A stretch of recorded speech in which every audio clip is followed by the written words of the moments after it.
The unfortunate reality is nobody cares. Devin Haney calls out Teofimo Lopez.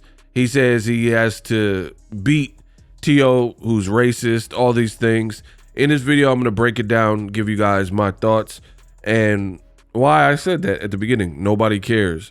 Stay tuned to the end of the video. Let's get it rocking. So Devin Haney took to his social media and says, "I'm tired of Teo and his racist remarks. Turkey al-Sheikh. Let's make it happen, Teofimo Lopez." Okay. So for starters, I got a couple things to say. Boxing, particularly ring and Turkey al-Sheikh, anything involved with that side of the business, right? All over the place. All over the place. It's like mixing and matching, moving people around like Martin Bacoli, all these things. And it's really not good for the sport of boxing. I'm hearing rumors that Crawford Canelo might switch locations, might switch the dates. Okay, why did you announce the fight then, right? Why is it so hard to get all of your ducks in a row and then announce the fight when you have a proper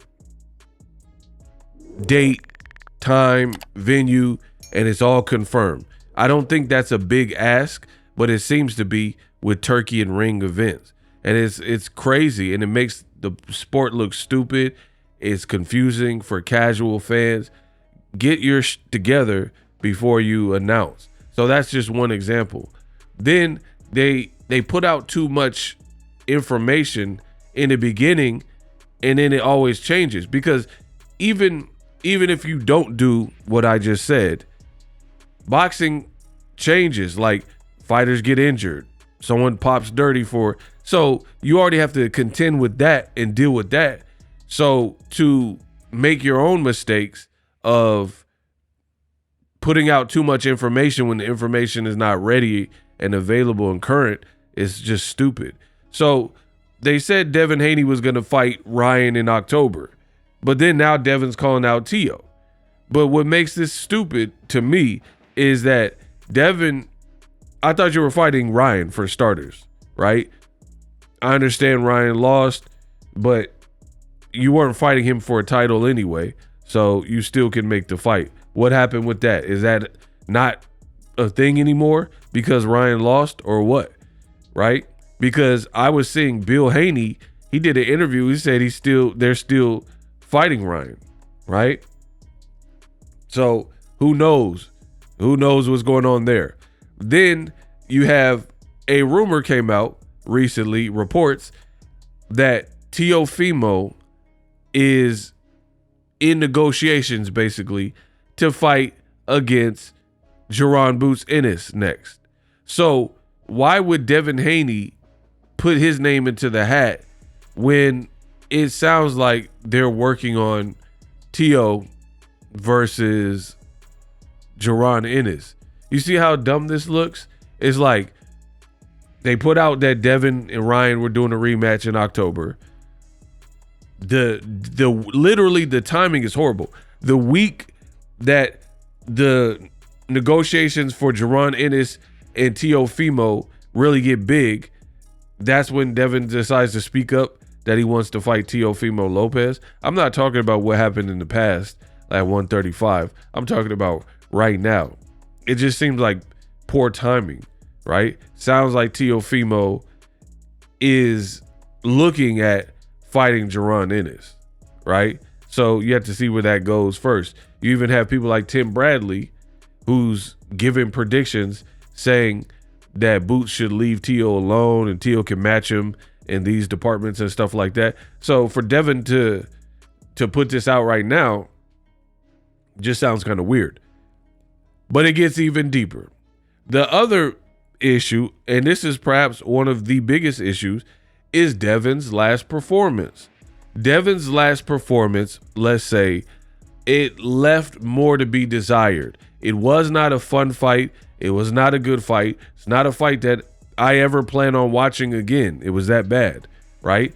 Me, if it's a good fight, I'll watch it again because I like to study there's nothing for me to really study in that fight that I would want to gain.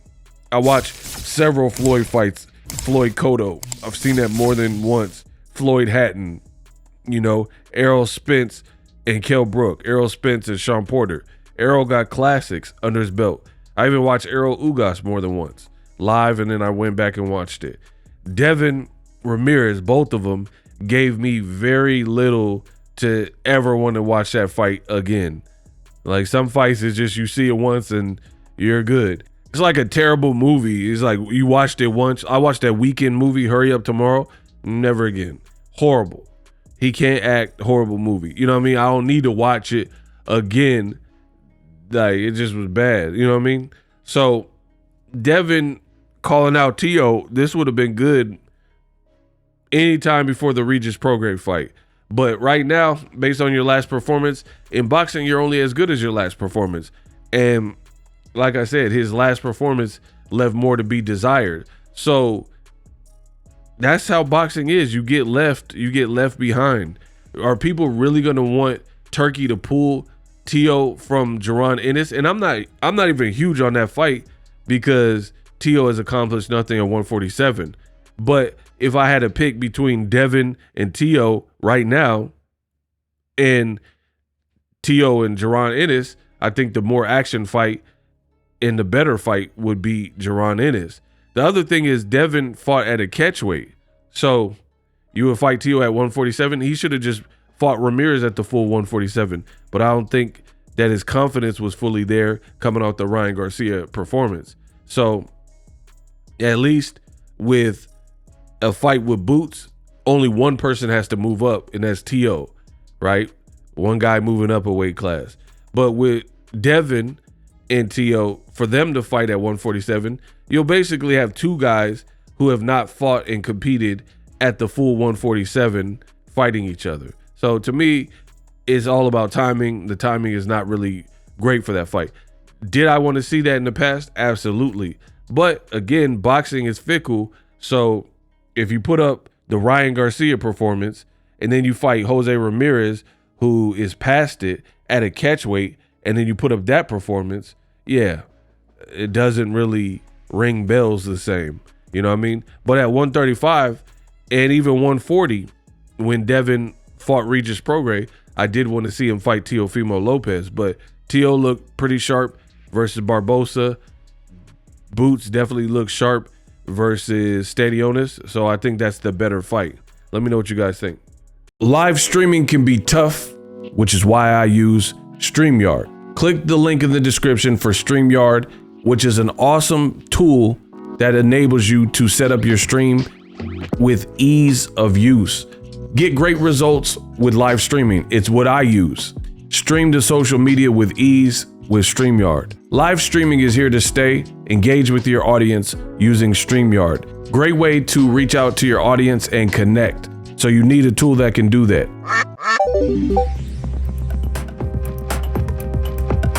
If you're new to YouTube and you're struggling to get views, one tool I can provide to you is TubeBuddy. I've been on YouTube over 10 years. I use TubeBuddy daily to crank out videos just like this one that you're watching. Learn how the pros do it with TubeBuddy. YouTube receives a lot of traffic, which also means a lot of creators, a lot of people putting out content. So you need to learn the ropes so you know how to separate yourself, especially if you're new. But even if you're a pro, use TubeBuddy. The link is in the description. Get more views, more subscribers, and a higher click-through rate, so ultimately you can realize all of your online goals. Use my affiliate link in the description and grow your channel fast.